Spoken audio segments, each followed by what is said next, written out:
Best varicose veins చికిత్సనే పొందండి. నొప్పి లేని చికిత్స కోసం సంప్రదించండి ఎబిస్ హాస్పిటల్. నమస్తే రమగారు. నమస్తే జయ. రమగారు, ఏదన్నా చిన్న సిరీస్ స్టార్ట్ చేద్దామండి. చందమామలో పాతది 60s లో వచ్చింది. సోమరి నాగు కథ పేరు అదే. సోమరి నాగు. నాగు నాగు అనేవాడు ఒక దొంగ. ఆహా.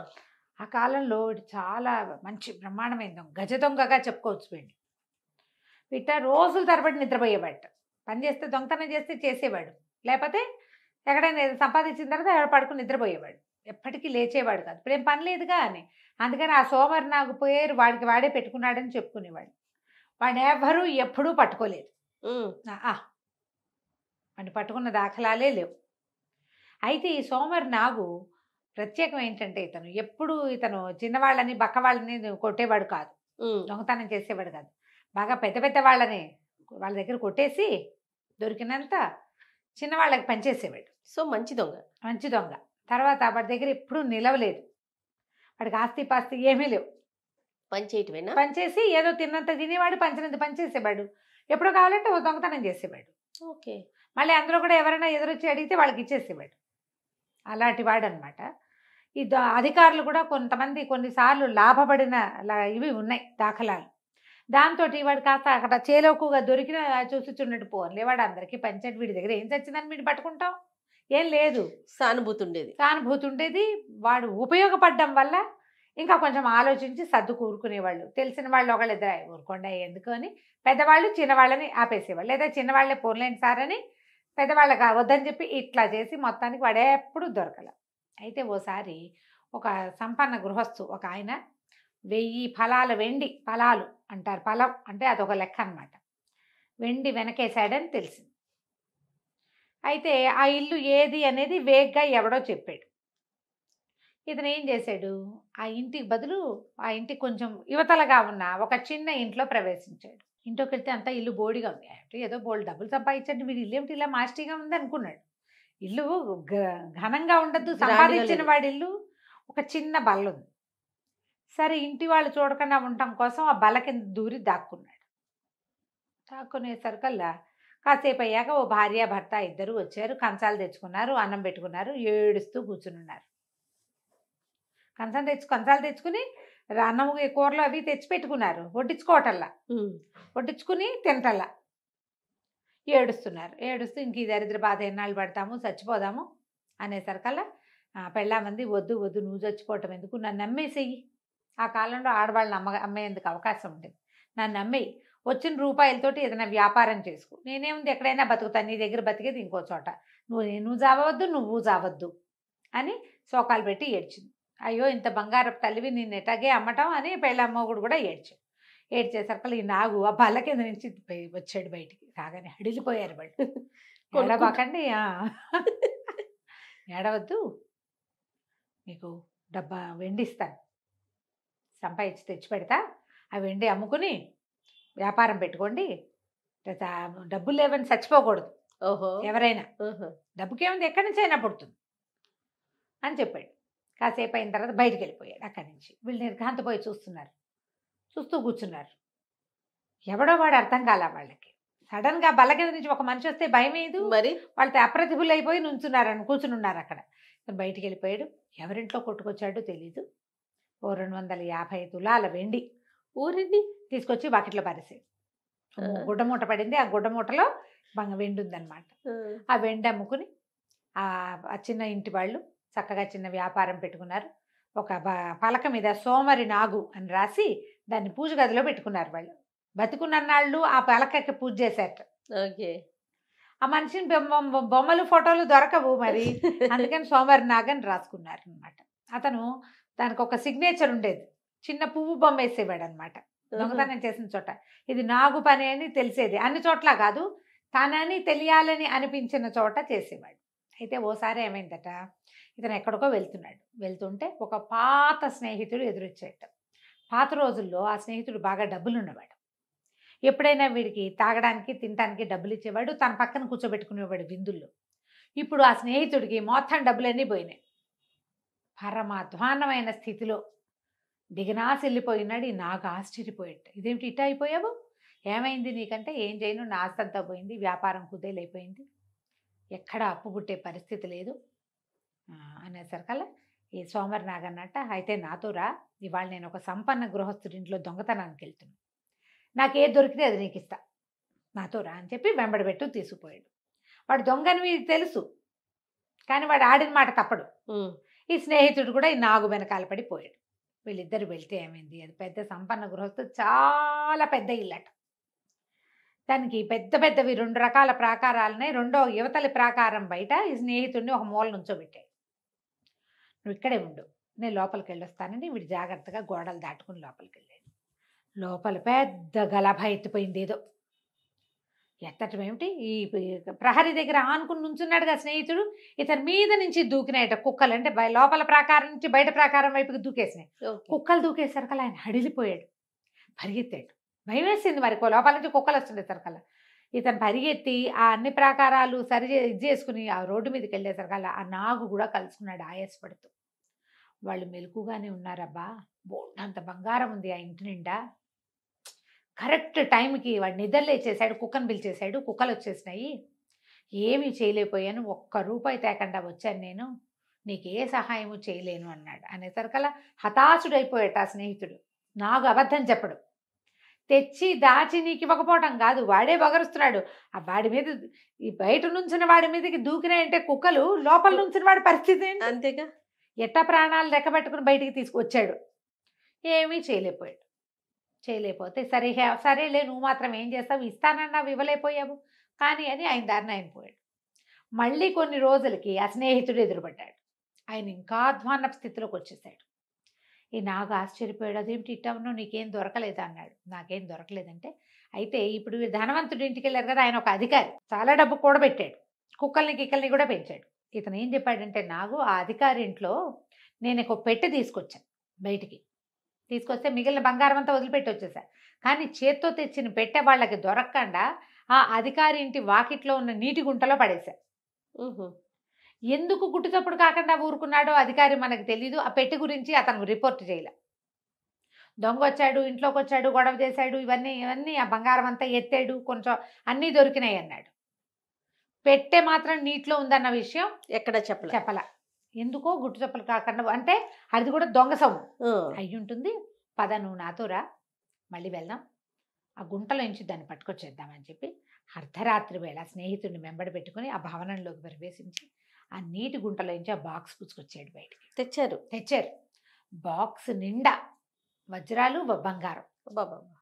ఒక్క తునక కూడా తీసుకోలేదట నాగు. ఇచ్చేసాడు, మొత్తం స్నేహితుడికి ఇచ్చేసాడు. తునక కూడా తీసుకోకుండా, నువ్వు వ్యాపారం చేసుకో, హాయిగా ఉండు, ఎప్పుడైనా వస్తే భోజనం పెట్టు బాబా అని చెప్పి ఆ బాక్స్ ఇచ్చేసాడు. ఆ స్నేహితుడు కోట్లకి పడగెత్తేట తర్వాత కాలంలో. నాగువన్నీ ఇలా విచిత్రమైన పనులుగా ఉండేవి. అయితే ఒకసారి ఈ నాగు ఒక పెద్ద ఇంట్లో దొంగతనానికి వెళ్ళేట. ఇల్లంతా చూశాడు. వీడు ఒక మూడ్స్ వీడికి.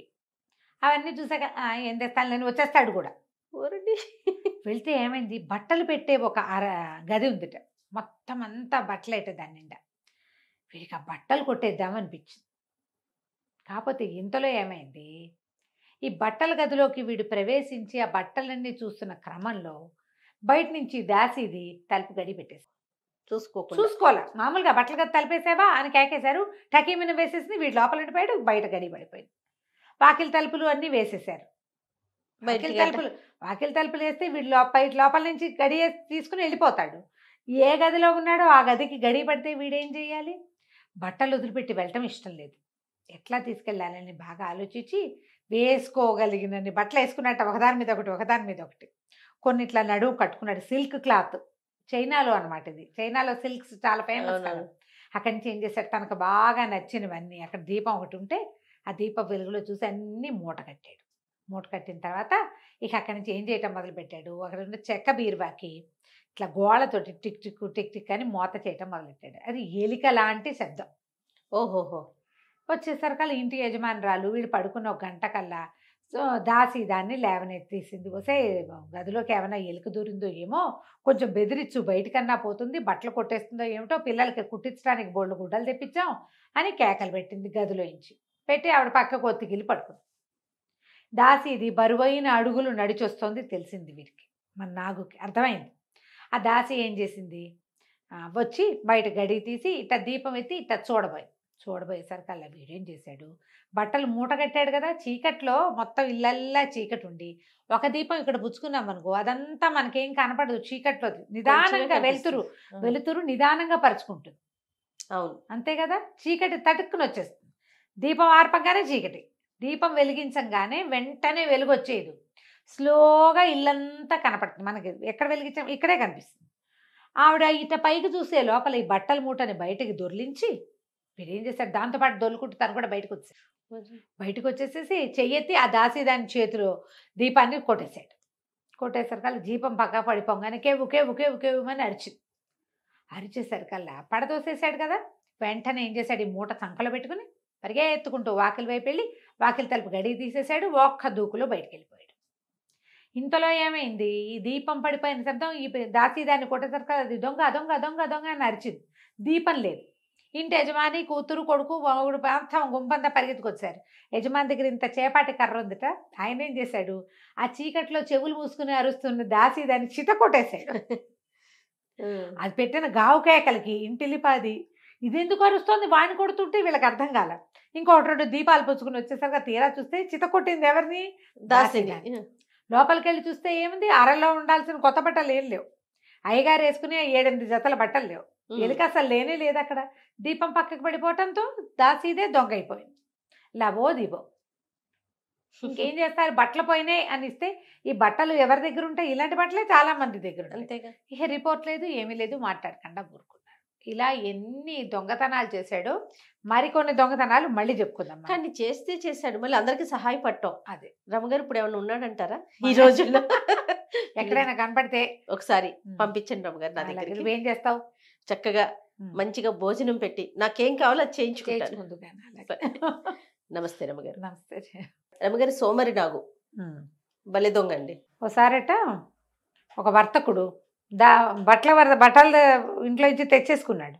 ఓ వర్తకుడు ఒక వ్యాపారస్తుడు అంటే పెద్ద షాప్ అయినా బయట నుంచి సిల్క్ వస్త్రాలు తేవడానికి ఒక ప్రయాణాలు చేసే వర్తకుడికి పెద్ద ఎత్తున బయానా ఇచ్చేట. బోల్డ్ డబ్బు ఒకేసారి బయానా ఇచ్చాడు. వీడు వెళ్ళి సిల్క్ పట్టుకొస్తాడనమాట ఇక్కడ వాళ్ళ కోసం.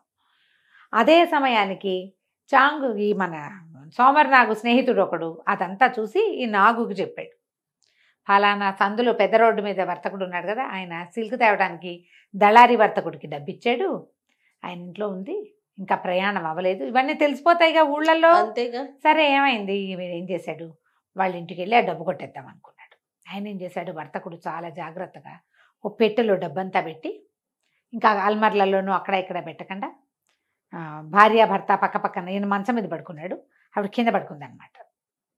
వీళ్ళని దాటి రావద్దు, మనుషులు మన మీద నుంచి దాటితే తెలిసిపోతుంది కదా, అందుకని దొంగలు పడతారని తను యువతల వైపు పడుకుని గోడ వైపుకి ఇది పెట్టాడు. వాడి తెలివి. అక్కడి నుంచి ఏమైంది, మన నాగ్గారు అటు ఇటు చూసి రాత్రి వాళ్ళ ఇంట్లోకి ప్రవేశించి ఏం చేశాడు, ఆవిడ తలాపికి నిలబడి మంచం మీద ఒక కాలేసి కొంచెం ఇట్లా ముందుకు వంగి, ఇప్పుడు మనం ఇలా వంగే బదులు ఒక కాలేసి వంగామనుకో ఎత్తు మీదకి ఈజీగా ఉంటుంది కదా. సరే ఏం చేశాడు, మంచం అంచు మీదకి కాలేసి ఇట్లా ముందుకు వంగి పెట్టె తీయబోతే అప్పుడే భార్య అటు నుంచి ఇటు తిరుగుతుంటే ఆవిడికి మంచం మీద ఏదో ఉందనిపించి గట్టిగా పట్టుకుంది. నాగు కాలు పట్టేసుకుంది. దొంగ దొంగ దొంగ దొంగ కాలు పట్టుకున్నాను కేకలు పెట్టింది. ఈ లోపల ఈ నాగేం చేశాడు, ఈ కొంచెం ముందుకు వంగున్నాడుగా, ఇంకొంచెం సాచి ఆ ఈ వర్తకుడి పడుకున్నవాడి కాలు మీద గిల్లేసరికి వాళ్ళ కేవ్వమని, అమ్మోయ్ చంపేశావే దొంగ ఉండ ఇంత గట్టిగా అని కేకలు పెట్టాడు మొగుడు. ఈవిడేం చేస్తుంది, ఇదేమిటి నేను గిలుతున్నాను అంటున్నాడని పట్టుకుని కాలు వదిలేసింది. ఆ కేక ఎక్కడి నుంచి వినపడుతోంది, సరిగ్గా ఇతను కాలు ఎక్కడ పట్టుకున్నాడో అక్కడి నుంచి, మరి ఆయన మొహం అక్కడ ఉంది. ఆవిడ వదిలేయటం ఏమిటి, ఈయన ఒక కంగలో ఆ డబ్బు పెట్టె తీసేశాడు, వెనకెళ్ళిపోయేసరికల్లా వెళ్ళిపోయాడు దొంగ వెళ్ళిపోవటం అంటే నా కాలు ఇంకా మండిపోతుంది, దొంగ మొహం దానా అంత గట్టిగా గిల్లేసేవు అన్నాడు. అనేసరికి నేను గిల్లింది ఎక్కడా, నేను పట్టుకున్నది దొంగనే, కావాలంటే దీపం వెలిగిద్దాం పట్టు అని ఇద్దరు లేచెళ్ళి అవతల గదులు ఇంత చిన్నది పెట్టుకున్నారు వాళ్ళు. ఆ దీపం వెలిగించుకుని తెచ్చుకునేసరికల్లా ఏముంది, డబ్బు పెట్టలేదు, పెట్టి కాస్త పోయి ఈయన కాలు మీద గిల్లిన గుర్తు మాత్రం ఉంది. ఇలా దీపం పోయింది. ఇక చేసేది ఏముంది, ఈ పట్టుకుపోయిన నాగు వాళ్ళకి వీళ్ళకి అందరికీ సమర్పయామి చేశాడు. ఓ అయితే ఏమైందట, ఆ ఊళ్ళో చాంగ్ అని ఒక మంచి సైనికాధికారి ఉన్నాడు. ఓసారి ఓ బజార్లో ఈయన ఆయన ఎదురుపడ్డారు, మన నాగును చాంగు. ఆ కొట్ట ఆయన ఇతనేనండి నాగంటేనని పరిచయం చేశాడు. పరిచయం చేసి ఏమిటో నువ్వు మంచి దొంగ ఒకటి కదా అన్నాడు. దొంగననేటా చెప్తారండి, నన్ను ఎవరు దొంగ పేరుతో పట్టుకోలే ఇప్పటిదాకా, నన్ను పట్టుకోలేదు కదా నన్ను ఎవరు అనేసరికల్లా ఆయనకి నవ్వొచ్చి నువ్వు భలేవాడిపోయి నువ్వు చేసిన కొన్ని దొంగతనాలు వింటే ఆశ్చర్యంగా ఉంటుంది. అంటే అసలు మీకు తెలియనివి బోళ్ళు జరిగాయండి, మీరు విననివి బోళ్ళు జరిగినాయి, వాళ్ళు కిక్కురు మనకంటే ఊరుకుంటారు, ఎందుకంటే వాళ్ళు దొంగలే కాబట్టి అన్నాడు. అంటే సరే ఇద్దరు నడుచుకుంటూ వస్తున్నారు వాళ్ళ ఇంటిని, ఈ కొట్టు నుంచి బజార్ నుంచి చాంగ్ గారి ఇంటి వైపుకి.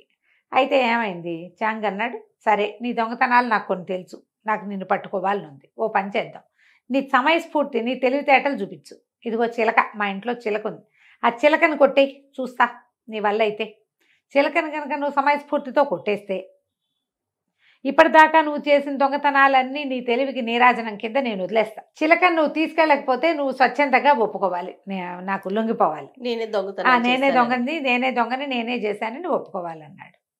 చాంగ్ అన్నాడు, అటగేనండి, మీరు అంత సరదా పడితే నేను ఎందుకు కాదంటాను, పైగా నా మీదున్న దొంగతనం అభియోగాలన్నీ పోతాయంటే నాకు సంతోషమే కాదు అన్నాడు. సరే ఈయన ఏం చేశాడు, లోపల గదిలో తగిలిన చుట్టూ ఒక పంజరంలో వాళ్ళ ఇంట్లో చిలక, ఆ పంజరాన్ని తెచ్చి హాల్లో మొగదల మీద తగిలిచ్చి ఇద్దరు సైనికులు పెంచాడు. తెల్లవార్లు మెలకుగా ఉండి కూర్చోండి దీని దగ్గర, కంటి రెప్పేస్తే ఒప్పుకోను, చిలకని ఎవడూ తీసుకెళ్ళకూడదు అని చెప్పి లోపలికి వెళ్ళి గదిలో పడుకున్నాడు. ఆయన కొంచెం ముసలివాడు, కొంచెం వంగి నడుస్తాడు. సరే ఏమైంది, కొంచెం 12 గంటలు అయ్యేసరికి మన నాగు ఆ ఇంట్లోకి ప్రవేశించి చూస్తే ఏముంది, ఇద్దరు సైనికులు కర్రలు పుచ్చుకుని దానికేసి చూస్తున్నారు. ఎట్లా తీసుకెళ్తాం, సరే ఇతను ఏం చేశాడు, వెనకాల వైపు వసారాల్లో నుంచి వెనక గదులన్నీ తిరిగి చూశాడు. ఓ గదిలో చాంగ్ గారు ఆఫీస్కి వెళ్ళేటప్పుడు వేసుకునే బట్టలు ఉన్నాయి, ఒక టోపీ, ఓ పెద్ద ఓవర్ కోటు, అప్పుడు కొంచెం చలికాలంగా ఉంది కాబట్టి ఒక కొన్ని మఫ్లర్లు తగిలించున్నాయి. మనకి ఇంకా సమయం ఉందని హాయిగా ఏం చేశాడు, అక్కడ చిన్న మడత మంచాలు లాంటిది ఉంటే అది వేసుకుని పడుకుని నిద్రపోయాడు. గంట లెక్క పెట్టుకుని గంటకు లేవాలని అనుకుని గంటన్నర పడుకుని నిద్రపోయాడు. మన పని వాళ్ళు వీళ్ళిద్దరు ఉన్నారు కదా, వీళ్ళ కళ్ళలో ఒత్తులేసి దానికేసే చూస్తున్నారు.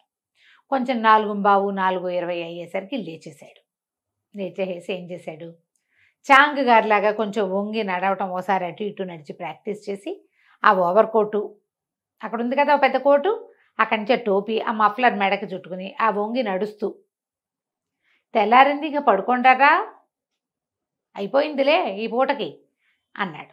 అనేసరికల్లా లోపల నుంచి నడిచొస్తున్నటువంటి మనిషి, ఓవర్ కోటు, చలికాలం కాబట్టి ఆయన ముసలాడు కాబట్టి వంగి నడుస్తాడు, మఫ్లరు, గొంతు కూడా అలాగే వణుక్కుంటూ, నిద్ర లేచిన గొంతు ఎట్టా ఉంటుంది, ఆ గొంతు వినంగానే ఈ పని వాళ్ళిద్దరు అమ్మయ్యా అనుకుని వాళ్ళిద్దరికి దాని పక్కనే అనుబంధంగా ఒక గది ఉంది, ఆ వీధి మొగదల్లో ఉన్న హాల్కి వాళ్ళు వెళ్ళిపోయి సెక్యూరిటీ వాళ్ళు ఆ రూమ్లో పోయి పడుకున్నారు.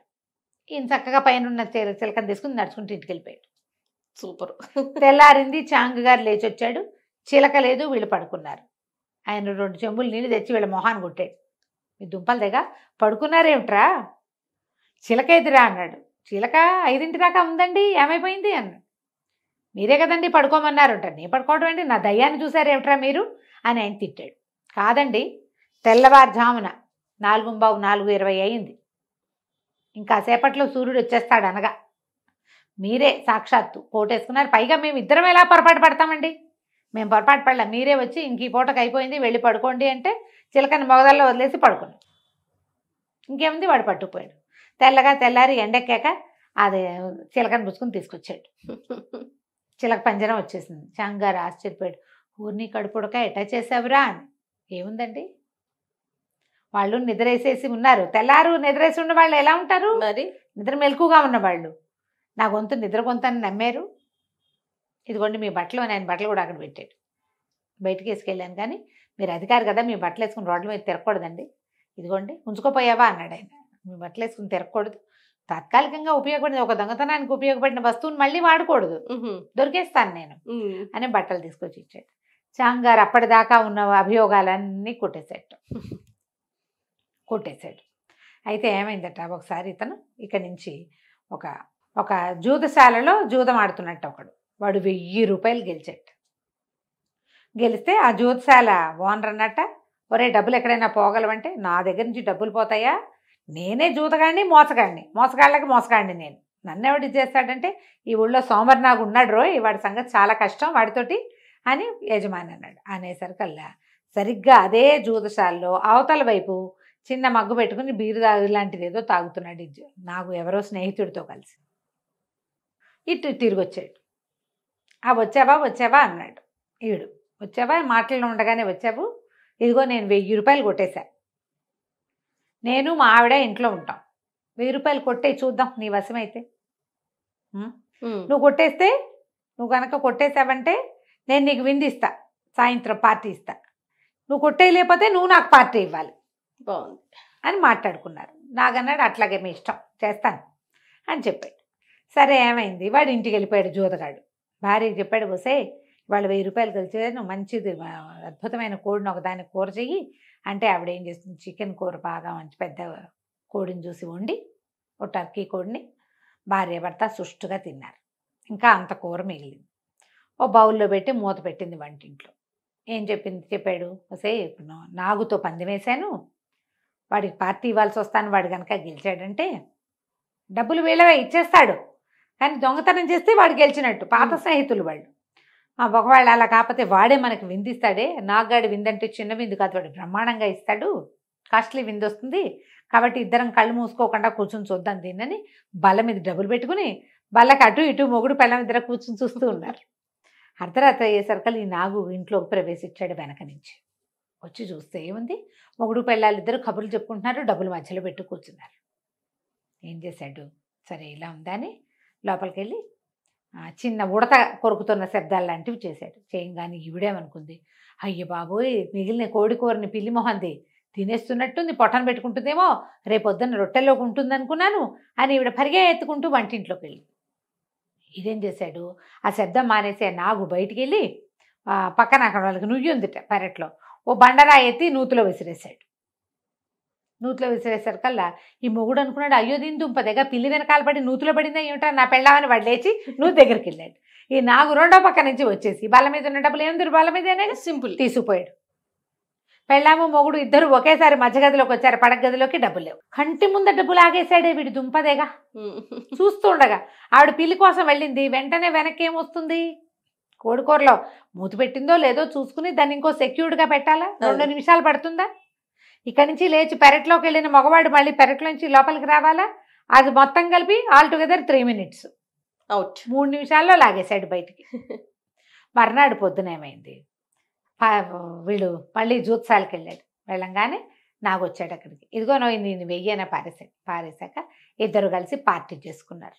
మంచి వింది వాళ్ళు నాకంటే ఏవో కూరలు నారలు తెప్పించాడు, తాగుడు తెప్పించాడు. ఇద్దరు పగలబడి నవ్వుకుంటూ ఎలా వాళ్ళ ఆవిడ పరిగెత్తిందో, ఎలా ఆవిడ వరే నువ్వు ఎలా చేసావురా, ఉడత తినే శబ్దం, పిల్లి చికెన్ తింటున్న శబ్దం అంటే ఉడత టిక్ టిక్ టిక్ అని శబ్దం చేస్తుందిగా అది, అలా చేసుకుని నవ్వుకుంటుంటే పానశాల వాళ్ళంతా విన్నాడు. వింది ఏమన్నాడు, ఏమిటి నువ్వు అంత కొట్టేయగలవా, ఊరికే పేరు అనుకున్నాను, నిజమేనా అంటే అక్షరాల నిజం అన్నాడు. సరే అయితే అని ఒక పానపాత్ర, ఇది చాలా ఖరీదైంది, ఈ బల్ల మీద పెడతా, నేను దాన్ని ఎదురుకుండానే కూర్చుంటా, నువ్వు ఎట్లా కొట్టేస్తావో కొట్టేయమన్నాడు. ఎలా పానపాత్రని మనవాడు సోమవారి నాకు కొట్టేశాడో మనం వచ్చే భాగంలో తెలుసుకుందాం. తప్పకుండా అండి. నమస్తే రమగారు. నమస్తే జీ. రమగారు, మనం సోమరి నాగు సిరీస్ చేసాం, ఒక 2 ఎపిసోడ్లు చేసాం, ఇంకెన్ని భాగాలు ఉంటాయండి? ఇంకో భాగం అంతేనా? ఈ నాగు ఒకళ్ళ ఇంట్లో చికెన్ దొంగతనం చేశాడు అనుకుని వాళ్ళు భార్యాభర్త ఇద్దరు బంగారం వదిలిపెట్టి పరిగెత్తారు. అవును, డబ్బులు వదిలిపెట్టి దొరికేశాడు. అతనేమో డబ్బులు పెట్టుకెళ్ళిపోయాడు. తర్వాత వీళ్ళిద్దరు కలిసి అతను ఏం పందెం వేసుకున్నారు, విందు పందెం. ఓ హోటల్లో కూర్చుని ఇద్దరు శుభ్రంగా తిని బాగా తాగి కబుర్లు చెప్పుకుని నేను ఎలా రాయి పడేశాను, మీ ఆవిడ ఎలా పరిగెత్తింది, అప్పుడు నువ్వు ఎలా అరిచావు, అవన్నీ చెప్పుకుని విపరీతంగా నవ్వుకుంటారు. విషయం కంటే తాగుబోతనం వల్ల నవ్వులు ఎక్కువ వస్తాయి. అట్లా పడనవ్వేసరికల్లా తెగ నవ్వుతుంటే ఆ హోటల్ యజమాని, అదే ఈ తాగుబోతు సత్రాలు ఉంటాయి కదా, ఏమంటారు దాన్ని, పానశాల, జూదశాల పానశాల ఉండేవట అప్పట్లో. ఈ పానశాల వాడు వచ్చి ఏమిటో అంత తెగ నవ్వుతున్నారు, ఏ విషయమో చెప్తే జోకు మాకు కూడా, మేము కూడా నవ్వుతాం కదా అన్నాడు. అప్పుడు ఈ సోమర్ నాగు గురించి ఆ రెండో వాడి ఫ్రెండ్ జూతగాడు ఉన్నాడు కదా, వాడు చెప్పాడు, జూదంలో నేను 1000 రూపాయలు సంపాదించా కదా, అది వీడు కొట్టేశాడు, నేను మా ఆవిడ అక్కడ ఉండగానే మమ్మల్ని ఇట్లా దారి తప్పించాడు, అంటే చేశాడు కదా, మేము పాల్మాలేం ఎటో పక్కకు వెళ్ళేలా చేసి కొట్టేశాడు, వీడు పరమ దొంగ, వీడు అది వీడిది అని ఓ చెప్పాడు. చెప్పేసరికల్లా ఈయన అన్నాడు, అబ్బా అంతుందా, సరే అయితే అని ఒక వెండి పానపాత్ర తీసాడు, లోపల నుంచి తీసుకొచ్చాడు. ఇగో బల్ల మీద పెడుతున్నా, తలుపులు తీయకూడదు, తలుపులు పగలగొట్టకూడదు, నిశ్శబ్దంగా దీన్ని ఎట్లా దొంగతనం చేస్తావో చేసి చూపించు నాకు. వీడన్నాడు, నీకు తెలీదు, ఈ జూదగాడు అన్నాడు, నీకు తెలీదు గురు వీడి సంగతి, కంటికి తెలియకుండా పాపాలు తీస్తాడు వీడు అంటే. ఏమైనా సరే తలుపులు మాత్రం పగలగొట్టకూడదు, తలుపు వేసి కూర్చుంటా, ఎట్లా కొట్టేస్తావో చూస్తాను అని చెప్పాడు. చెప్పేసరికల్లా సరే పందెం ఏముంది, ఏదో పందెం, సరదా పందెం. ఇద్దరు ఎవరి దారిని వాళ్ళు వెళ్ళిపోయారు. ఇతను ఏం చేశాడు, ఈ పానశాల తాలూకు యజమాని వెండి ఇది తెచ్చుకున్నాడుగా పానపాత్ర, తాగేది పెద్దది ఇంతది, జగ్గు లాంటిది. ఆ జగ్గు నిండా ఇది తెచ్చుకుని మందు లాంటిది ఏదో కాస్త కమ్మగా ఉండేది తెచ్చుకుని మొత్తం తాగేసి ఏదో తిన్నాడు. ఆ జగ్గుని ఒక బల్ల మీద పెట్టుకుని, ఈ బల్ల మీద పెడతా అని చూపించాడు కదా, ఏ బల్ల మీద పెడతావు అని అడిగాడు నాగు. ఈ బల్ల మీద పెడతానని చూపించాడు. తాగేసి ఆ బల్ల మీద పెట్టి ఆ బల్ల పక్కనే కుర్చీ వేసుకుని కాసేపు చూస్తూ ఉన్నాడు, తనకి ఎట తీస్తాడా అని. క్రమంగా వాడికి నిద్ర వచ్చింది, ఆ దాని మీద తలవాల్చుకుని నిద్రపోయాడు. మన నాగు ఇంటికి వెళ్ళిపోయి ఓ 2 గంటలు పడుకుని కోడి కూయటానికి 1 గంట ముందు లేచేసి వచ్చి ఏం చేశాడు, ఈ పానశాల పైకి ఎక్కాడు. ఎక్కి ఏం చేశాడు, అందాజుగా వాడు ఈ బల్ల ఎక్కడుందో దాని పైకప్పు జ్ఞాపకం పెట్టుకున్నాడు. ఆ కప్పు మీద కూర్చుని అవి ఇట్లా వరుసగా పెంకులు పరిచిన కప్పు, అది పెంకులు పక్కకు తీస్తే కింద బల్ల, పానశాల లోపల భాగం ఒక టేబుల్, దాని మీద వెండి పానపాత్ర, ఆ పక్కనే గురకలు తీస్తున్న ఆ పానశాల యజమాని కనపడ్డారు. ఇతను ఏం చేశాడు, ఒక పొడుగాటి ఇంత వెదురు గొట్టం ఒకటి లోపలికి అలాగా దించాడు. ఆ గొట్టానికి చివర ఒక తోలు తిత్తి బెలూన్ లాంటిది ఉంది, బెలూన్తో దాంతో సహా అలా లోపలికి దించాడు.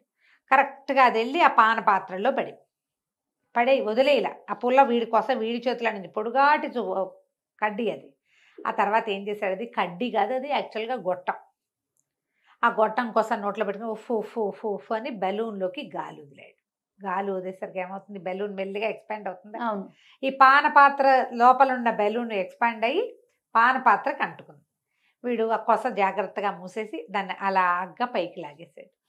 బెలూన్తో సహా పానపాత్ర పైకి వచ్చేసి పైకి తీసుకున్నాక పెంకులు యథావిధిగా సర్దేసి దిగెళ్ళిపోయాడు.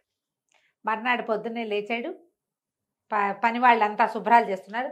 ఒరే ఇక్కడ పానపాత్ర ఎవరు తీశారంటే మేము తీయలేదంటే మేము తీయలేదు, నువ్వు పడుకున్నావు, ఇక్కడ ఏం పానపాత్ర లేదు పొమ్మన్నారు. ఎవడైనా తీసి ఎడం చేత్తో సర్దేశాడని మొత్తం అంతా వెతికేసుకున్నారు, నథింగ్ డూయింగ్. ఈయనట తడిది పెట్టాడు కాదు, దాని మరక మాత్రం ఉంది. ఎట్లా పానపాత్ర పోయింది భగవంతుడికి తెలుసు. ఇక అక్కడి నుంచి ఆశ్చర్యపోయాడు. ఎప్పుడు నాకు వచ్చినా వాడికి ఒక మగ్గు బీర్ లాంటిది పదార్థం ఫ్రీ, అదే పందెం. ఇలా అట్లా జరుగుతుండేది, అన్నీ ఇలాంటి విచిత్రంగానే చేసేవాడు. అయితే ఏమైందట, ఆ ఊళ్ళో ఒక పెద్ద అధికారి ఒక ఆయన ఉన్నాడట, సరిగా చెప్పాలంటే న్యాయాధిపతి. ఆయన భలే సంపాదించాడు అడ్డగోలుగా. ఫ్రెండ్స్ కొంతమంది ఈయన విపరీతంగా సంపాదించాడు, ఈయన సంగతి ఒకసారి చూడని నాగుకి చెప్తూ ఉండేవాళ్ళు.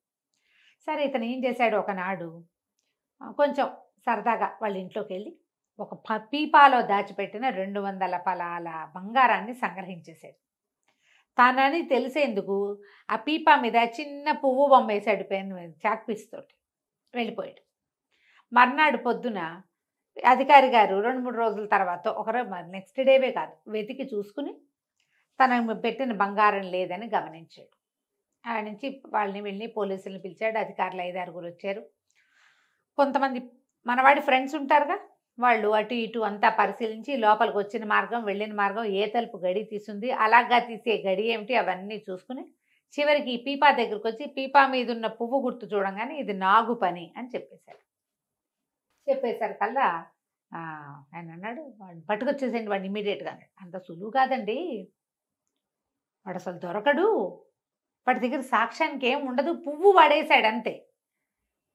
ఇప్పుడు ఈ పువ్వు ఏమంటే మీ ఇంట్లో ఉన్న పని పిల్ల కూడా వేస్తుంది అంతే కదా, పువ్వు వాడి సిగ్నేచర్ అయిన మాట నిజమే, మేము గుర్తుపెడతాం, కానీ వాడే అని చెప్పడానికి వాడికి వచ్చింది కానీ వెళ్ళింది కానీ సాక్ష్యాలు ఉండవు. వాడి దగ్గర బంగారం ఉండదు. ఎట్లా పట్టుకుంటాం?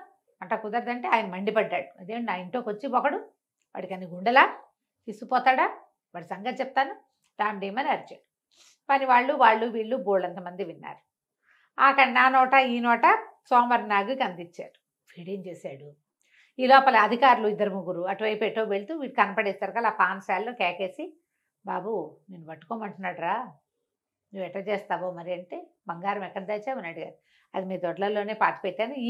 ఈ జ్యూరిస్డిక్షన్లో వచ్చే అధికారులు ఎవరో వాడికి తెలుసు. 3 భాగాలు 4 భాగాలు చేసి 4 అధికారుల దొడ్ల పెరట్లలో పాతి పెట్టేశాడు. మందార చెట్ల కింద వాడు పాతి పెట్టేశాడు. బంగారం లేదు వాడి దగ్గర. సరే నేను చూస్తా అధికారి గారు. కాదురా, బంగారం దొరికినా సరే ఆయన వదిలిపెట్టాడు నిన్ను వేసేదాకా, నేను చూస్తాలేండి అన్నాడు. మర్నాడు ఏం చేశాడు, ఈ న్యాయాధిపతి కట 2 భార్యలు. పెద్ద ఆవిడ కొంచెం సామాన్యంగా ఉంటుంది, రెండో ఆవిడకి తెగబారెడు కుర్రలు ఉన్నాయి, వాళ్ళంత జుట్టు. వాళ్ళ ఇంట్లోకి వెళ్ళి ఆవిడ జుట్టును పక్కకి వేసుకుని, ఆ కాలంలో వాళ్ళు క్లిప్పులు అవి పెట్టుకోకుండా జుట్టు విరబోసుకుని పడుకునేవాళ్ళు. మామూలుగా ఇప్పుడు మనబోటి పొట్టి జుట్టు వాళ్ళు ఏం చేస్తారు, క్లిప్పు గుచ్చుకుంటుందని తీసేస్తాం, అంతేగాని బారెడు జడున్న వాళ్ళు విరబోసు పడుకోరు, జుట్టు నలిగిపోతుంది చిక్కుపడిపోతుంది అనుకుంటారు. వాళ్ళ కాల పద్ధతి ఏంటంటే జుట్టు అంతా ఇట్లా మంచం మించి వెనక్కి వదిలి అట్ట పడుకుంటారు. ఏం చేశాడు, వెనక్కి వదిలిన భాగం కట్ చేశాడా? కట్ చేసేసి ఈయన అధికారపు సీల్ ఒకటి ఉంటుంది, ఏమంటారు మన స్టాంప్ ఉంటుంది కదా, ఆ స్టాంప్ పెట్టుకునే బాక్స్ ఉంది, ఆ బాక్సులో పెట్టేశాడు ఆ జుట్టుని. పెట్టేసి కామ్గా వెళ్ళిపోయాడు. తెల్లవారు లేచేసరికల్లా ఆవిడ లబో దిబో మరి గోల, నా జుట్టు కత్తిరించేశాడు, ఎవడో కత్తిరించేశాడు, దొంగ ఎవడో వచ్చాడు, నువ్వు ఎవరెవరికో శిక్షలు ఇస్తున్నావు, వాళ్ళు ఎవరో పగబట్టి నీ పేక్కో ఇక్కడ నా జుట్టు కోసారు, తెగ తిట్టిపోసింది. సరే ఈయన కొళ్ళు మండిపోయింది. అక్కడ కూడా చిన్న పువ్వు బొమ్మ వేసింది. అమ్మో నాగే వచ్చాడండో అన్నారు పనివాళ్ళు. అనేసరికి ఈయన తను చూడగానే వాడి సంగతి చెప్తాను, ఒరే నా సీల్ పెట్టి ఇటు పెట్టండి, వాడిని అరెస్ట్ వారెంట్ వాళ్ళ రాసి దాని మీద సీల్ వేసిస్తాను అన్నాడు. ఆ సీల్ పెట్టి తెచ్చి సీల్ తీసేశారు కల్లా, అందులో లోపల జుట్టు ఉంది. ఆయన అడిగిపోయాడు. అమ్మ బాబోయ్, అమ్మో వీడు ఈ పెట్టె తెరిచి జుట్టు పెట్టాడు, అధికార ముద్ర దొంగిలిస్తే ఉద్యోగం ఊడిపోతుంది, అంతే కదా. పైగా జుట్టు కోసిన వాడు పీకొత్తరించలేడు, వాడు ఎంత నిశ్శబ్దంగా వచ్చాడు, ఎంత నిశ్శబ్దంగా పనిచేసేసాడు, ఏం చేయాలో తెలియలే ఆయనకి. భయం వేసింది వాడు జోలికి వెళ్ళటానికి. ఆ అధికారులు 1-2 సన్నాయి నొక్కులు నొక్కారు. నేను చెప్పాం కదండి ముందే, మీరేమో వాడి మీద అరిచి కేకలు పెట్టారు, ఇంతమంది పని వాళ్ళు ఉన్నారు, ఈ పని వాళ్ళంతా వాడి దగ్గర రూపాయి తిన్నవాళ్ళుగానే ఉంటారు, ఎవడింటో ఏ ఇబ్బంది ఉన్నా ఆ దారేపోతూ వాళ్ళకి 5-10 ఇస్తాడు వాడు, ఒకవేళ వాడి దగ్గర లేకపోతే వీళ్ళని వెంబడి పెట్టుకెళ్ళి ఎవరినైనా కొట్టి మరీ డబ్బులు తెచ్చిస్తాడు వాడు, ఆ రకం. వీళ్ళలో ఎవడో ఒకడు వాడికి అందించాడు, వాడు ఈ పని చేశాడు, మీరేమో అరెస్ట్ చేయమంటున్నారయ్యే, మీ ఇష్టం మాకు తెలియదండి అన్నారు. అనేసరికి ఆయనకి సర్దు కూరుకున్నాడు. ఎలాగో ఆ 200 ఆయనకి ఎక్కడి నుంచి అమ్మి అనేది. అవును. భార్యను ఓదార్చి ఆవిడ జుట్టు పెరగడానికి ఏదో తైలాలు తయారు చేయించి ఆ ఉన్న జుట్టుతో సవరం చేయించి ఏదో ఓదార్చుకుని ఊరుకున్నాడు. కొన్నాళ్ళు పోయాక ఏమైందట, ఈయన బాగా అమ్యాలు తింటాడు కదా, ఈయన మీదకి ఒక ఏమంటారు సిట్ లాంటిది ఏదో వేశారు. పరిశీలనాధికారి ఒక ఆయన రాబోతున్నాడు, ఫలానా ఆయనని తెలుసు, ఆయన పరమ కరోడ, దొరికితే వదిలిపెట్టాడు, అసలు దొరికించుకోవడమే ఆయన లక్ష్యంగా ఉంటాడు. అయ్యేసరికి మల్లన్న అనమాట ఆయన. సరే ఈయన ఏం చేశాడు, ఒరే అధికారుల్లో ఒకళ్ళకి చెప్పాడు, నాగుతో చిన్న పని ఉంది నాకు, ఒక్కసారి నా దగ్గరికి రమ్మనంటే. అనేసరికి వీడు వెళ్ళాడు. నాగు ఆయన దగ్గరికి వెళ్ళాడు. వాడికి ఏం భయం, ఏం పట్టుకునే వ్యవహారం ఏం లేదు.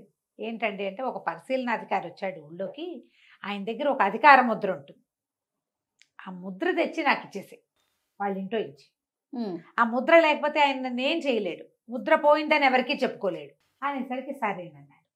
వెళ్ళి ఆ అధికారి గారి ఇల్లు సవరించి ఇంకేం తీసుకురాలా, దానికోసం వెళ్ళాడు. అది పుచ్చుకొచ్చి ముందు జడ్జి గారికి అప్పచెప్పేశాడు, న్యాయాధిపతికి అప్పచెప్పేసరికల్లా ఆయన ఏం చేశాడు, 200 ఫలాల వెండి బహుమతిగా ఇచ్చాడు. ఇస్తే వీడది తీసుకున్నాడు. ఆయన ముందే పని వాళ్ళకు కొంచెం పనిచేసాడు కూడా, ఉంచుకోండి రాను. అక్కడి నుంచి అడిగాడు, ఏం చేయబోతారండి మీరు దీంతో? నేనేం చేయను, ఈ ముద్ర లేకపోతే ఆయన బయటికి పడ్డు, నా ముద్ర నా దగ్గరే ఉంచుకుంటాను, ఇప్పట్లో నా మీద ఏ కేసు తెమలదు అంటే. ఈయన వీడన్నాడు, నాకు మీరేమనుకోకండి, మీకు ఒక ఐడియా చెప్తాను, మీరు పని చేయండి, రేపు పొద్దునో ఎల్లుండి పొద్దునో ఈ అధికార ముద్రని, ఏమంటే మీ ముద్ర ఎవరో దొంగ దగ్గర దొరికింది, దొంగ అయితే తప్పించుకున్నాడు, ఇదిగోండి మీ ముద్రని ఆయనకి అప్పచెప్పేసేయండి. ఎవడో దొంగ దగ్గర 4 వస్తువులు దొరికినప్పుడు ఆ వస్తువుల్లో ఇదొకటి అని చూపించవచ్చు మీరు. ఆయన కూడా మీ పట్ల సాఫ్ట్గా వ్యవహరిస్తాడు, ఎందుకంటే అధికార ముద్ర పోతే ఉద్యోగం ఊడిపోతుంది. ఓకే. ఇంత సహాయం చేసిన మిమ్మల్ని ఆయన పాజిటివ్గా తీసుకెళ్తాడు కదా, కొంచెం సర్దుకోండి అని అయినా చెప్తాడు. అనేసరిగా ఇతను అన్నాడు, ఈ న్యాయాధిపతికి నా అంతటి వాడిని నేనేనని ఆయన ఫీలింగ్. నీకు అవన్నీ ఎందుకురా, నా తంటాలు నేను పడతాను, అలాంటివేం చేయను, ముద్ర నా దగ్గరే ఉంటుంది, ఆ అధికార ముద్ర నా దగ్గర ఉన్ననాళ్ళు నాకే భయమూ లేదన్నాడు. నాకు మీ ఇష్టం అండి, ఇదైతే మంచి ఐడియా, వాడుకుంటే వాడుకోండి, లేకపోతే లేదని వాడి దారిని పడిపోయాడు. ఈ కథ ఎలా మలుపు తిరిగిందో చూడు. సరే ఈయన చేశాడు, 2-4 రోజులు 5 రోజులు అయిన తర్వాత అధికారి గారికి ఏదో ఉంటో బాగుండలేదని చెప్పుకుంటూ ఉంటే బయట చూడ్డానికి వెళ్ళాడు. చూడ్డానికి వెళ్తే కొంచెం బాగుండలేదండి, మీ దగ్గర రావాలనుకోండి, కాస్త ఆరోగ్యం చక్కబడ్డాక వస్తానండి అంటే ఈయన 2 యాపిల్స్ అవి పుచ్చుకుని వెళ్ళి, నీ జబ్బేంటో నాకు తెలుసులే, ముద్ర పోయింది, బయటికి చెప్పుకోలేక ఒంట్లో బాగోలేదని వేషాలు వేస్తున్నామని నవ్వుకుంటూ వచ్చేసి నవ్వుకున్నాడు. ఇంతలో ఏమైంది, సడన్గా ఈయన లోపలికి వెళ్ళాడు ఏదో తీసుకురావడానికి, మంచినీళ్ళు లాంటివి ఏవో చెప్పి రావడానికి. యువతలు కొంచెం కూర్చోగానే వంటవాడు పెద్ద పెద్ద కేకలు పెట్టాడు, అయ్యగారు అయ్యగారు అయ్యగారు వంటిల్ని అంటుకుందండి అంటుకుందండి అని కేకలు పెట్టాడు. ఆయన ఒక గెస్ట్ హౌస్లో ఉన్నాడు. గెస్ట్ హౌస్ కదా చూడ్డానికి వెళ్ళాడు ఈయన, ఈ న్యాయాధిపతి అధికారింటికి వెళ్ళాడు. ఈ కేకలు పెట్టేసరికల్లా ఈయన ఏం చేశాడు, అమ్మో ఇల్లు అంటుకుంటే ఓ పక్క నుంచి పొగొచ్చేస్తాం, గబాలన ఆ పక్కన మంచానికి పక్కగా ఉన్నటువంటి బాక్స్ను ఒకదాన్ని ఎత్తి, అయ్యా ఇది నా అధికార ముద్ర అండి, ఇల్లు అంటుకునేలాగా ఉంది, ఏమైనా పోయినా పర్వాలేదు, అధికార ముద్ర పోతే చాలా కష్టం, మీ ఇంటికి పట్టుకెళ్ళండి, రేపు పట్టుకొద్దురు కానీ మాకని చెప్పేసి ఖాళీ బాక్స్ ఇంటి చేతిలో పెట్టేశాడు. అబ్బా ఎంత తెలివిగా. ఆ బాక్స్ పుచ్చుకుని ఆయన ఇంటికి వెళ్ళాడు. ఇప్పుడు ఏం చేయాలి, అధికార ముద్ర అందులో పెట్టి ఇవ్వాలి, చిన్నట్టు పెట్టి ఇవ్వాలి. పెట్టించాడు.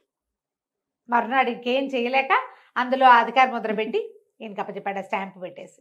ఆయన ఏం చేశాడు, మీరు చాలా ఆమ్యామ్యా తిన్నారు, ఇవిగో ఇవన్నీ ఉన్నాయి అని చెప్పేసి ఆ ముద్ర వేసి వెళ్ళండి, జైలుకి వెళ్ళండి, మీరు ఉద్యోగం ఊడిపోయింది మీది, మీరు 1000 ఫలాలు బంగారం కట్టాలి గవర్నమెంట్కి అని రాసేసి 2 నెలల సస్పెన్షను, 15 రోజులు జైలు శిక్ష, అక్కడి నుంచి డబ్బులు కట్టడం అన్నీ రాసేసి లేచక్క వెళ్ళిపోయాడు. నాకు కొట్టేశాడని ఈయనే చేయించాడని ఆయనకు తెలుసు, ఊహించాడు, ఊహించి ఈ ప్లాన్ చేశాడు. నాకు చెప్పిన ఐడియా ప్రకారం చేస్తే ఇలా జరిగేదే అదే కదా. ఇలాంటి ఎన్ని కథలో సోమరి నాగు మీద బోలెడు గాథలు ఉన్నాయట. ఇంకా ఎక్కడో ఉంటుంటే వెతికి చూద్దాము, దీంతో ఆపేద్దాం. ఇంకా అసలు సోమరి నాకు దొరికినట్టుగా లేదా రమ్మగారు? ఎక్కడ అతను చివరి దాకా ఎప్పుడు దొరకల, అతను చనిపోయేదాకా దొరకలేదు. అందరికీ తెలుసు అతను, కానీ అందరికి సహాయం చేస్తున్నాడు కదా. కానీ ఎక్కడ ఏ దొంగతనంలోనూ ప్రత్యక్షంగా కానీ పరోక్షంగా కానీ అతను ఎప్పుడు పట్టుబడలా. అతను దొంగిలించిన సొత్తు ఏనాడు అతని దగ్గర లేదు. బాగుందండి. నమస్తే. నమస్తే.